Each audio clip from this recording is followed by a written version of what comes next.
Mesdames et messieurs, bonjour et bienvenue à cette session d'information en bref et en images sur la RTV. Les acteurs de la campagne de sensibilisation sur la santé de la reproduction et la planification familiale font leur bilan. Lancée le samedi dernier par l'épouse du chef de l'État, cette campagne de sensibilisation a touché 6 communes rurales de Yako dans la province du Passoré. Pour les acteurs, le bilan est jugé satisfaisant pour ce qui concerne le dépistage du cancer du col de l'utérus et des efforts fournis dans la sensibilisation pour l'adoption d'une méthode de planification familiale. Le Burkina Faso a fêté en différé la journée mondiale de lutte contre le travail des enfants. Le 12 juin de chaque année est consacré à la célébration de cette journée. Cette année, le thème choisi est « Génération, sécurité et santé ». La célébration en différé s'est tenue à Ouagadougou ce jeudi 28 juin au cours d'un atelier de réflexion.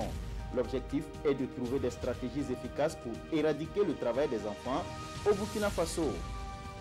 Le ministère de la Femme, de la Solidarité nationale et de la Famille cherche des pistes de solutions pour le retrait des enfants dans la rue. Une rencontre de concertation a été organisée à cet effet le vendredi dernier à Ouagadougou. Les acteurs se sont penchés de long en large sur la question afin d'élaborer des solutions pour retirer définitivement les enfants dans les rues. Le niébé se valorise dans le Sahel. Les acteurs de la filière ont tenu du 29 au 30 juin dernier la deuxième édition des journées promotionnelles du niébé.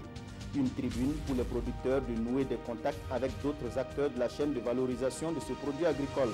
Les transformatrices ont exposé leur savoir-faire en matière de mets à base de niébé.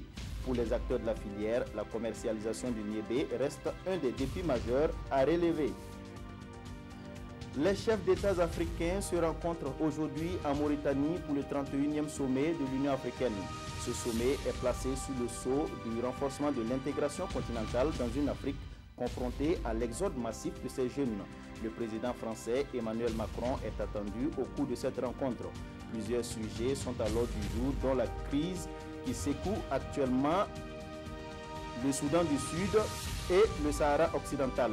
Les chefs d'État vont aussi échanger sur la mise en œuvre de la zone de libre-échange continentale et l'opérationnalisation du G5 Sahel.